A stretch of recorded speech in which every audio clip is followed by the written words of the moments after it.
3,000 years of our history were snuffed out that day, when the Black Legion descended upon our empire. Our empire, dubbed the Great Empire of Races, a prosperous realm known to all, was now on its knees. All we have known, all that we could see, were either burning or turned to ash. The lush golden field of the capital was no more, the great port cities that once hunted the mighty water beasts lay in ruin, the great green forest of the west thought to be impenetrable was now aflame. The last great holding of our empire, the great fortress of the north, the largest the world had ever seen, was under siege and on the brink of collapse. It was only a matter of time. 20,000 people were within these walls. If the walls were to crumble and the gates were to break, 20,000 corpses and a ruined bastion would be all that remained. Faced with this disaster, the people only had two choices: take their chances with the Black Legion, or cross the Aser, the treacherous northern mountain range. No explorer has ever been able to cross the Aser. What lies beyond, no one knows. Many thought the journey to be impossible, but they had no choice. Surrendering would mean death, crossing the Aser would be treacherous, but it offers us a chance at survival. The night, under the cover of the darkness, 20,000 people of different races of the empire, fled towards the mountains. The soldiers in the bastion sallying out to face their death, aiming to give time and to distract the Black Legion from the escaping populace. This would be effective though not for long, as the Black Legion defeated the last remaining soldiers and thirsted for a slaughter, only to find the bastion empty. Black Legion cavalry relentlessly hunted down the populace. Some were unfortunately caught and executed, but most made it to the foot of the mountain and began the treacherous climb. 6 long months, that was how long my people ventured the mountains. Many died from the bitter cold, many more died from falling on hanging snow and hidden canyons. By the 3rd month we had run out of food, save for the body of the dead.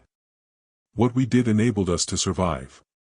By the end of the 4th month, we saw our paradise, a lush green forest that covered the land, plains as far as we could see, rivers and oceans shining like a blue jewel shimmering in the sun. 2 more months of scaling down the mountains, we have finally found our paradise.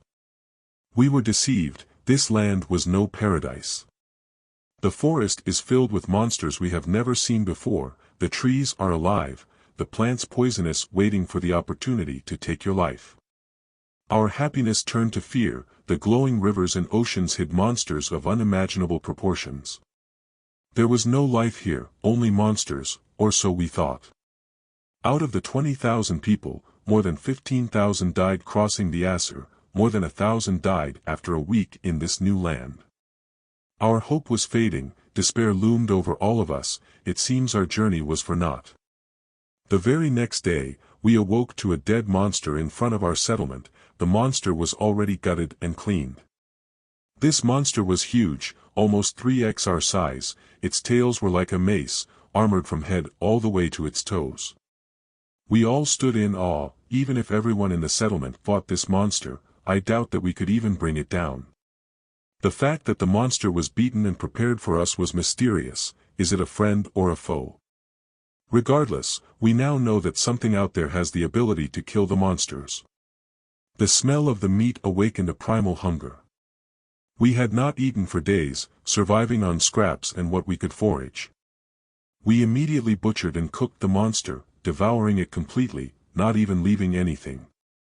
At the edge of the forest we left fruits and trinkets for our mysterious benefactor, a sign of thanks and appreciation. The children, mothers, and fathers' smiles were from ear to ear. That day was a blessing from the gods, for it was the first time the settlement was engulfed in laughter and happiness.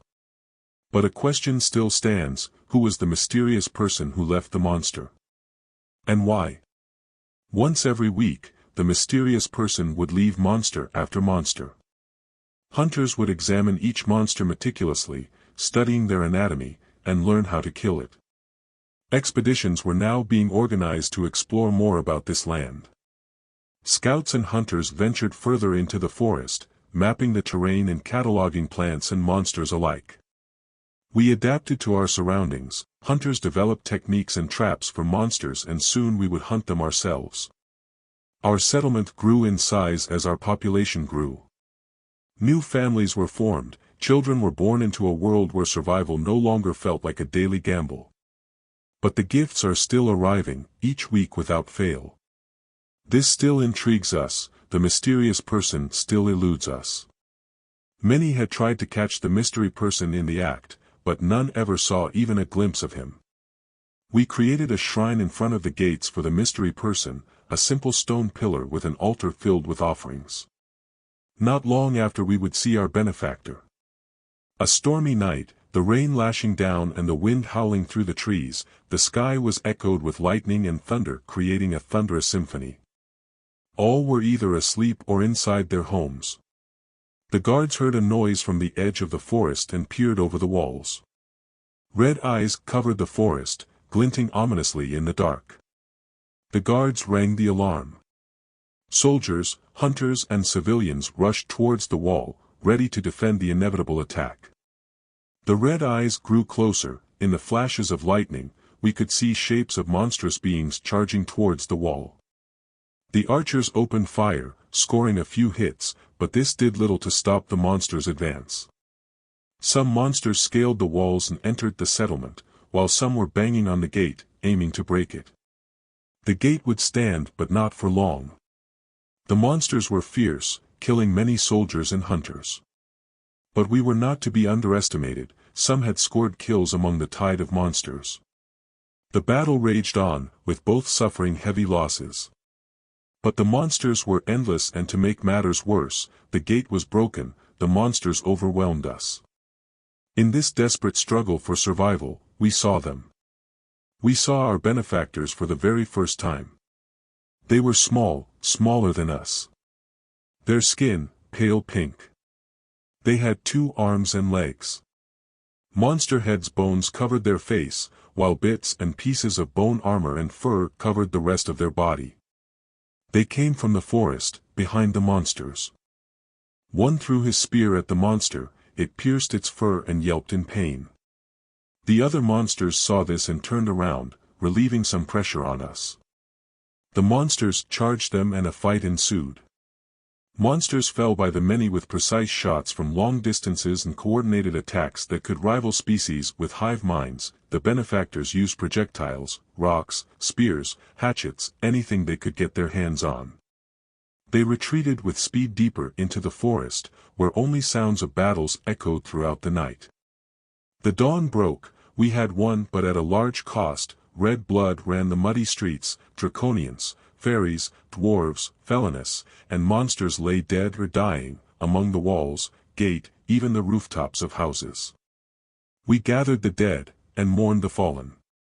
As we were finishing our rites, the benefactors came from the forest, their once white bone armor now covered in blood and mud.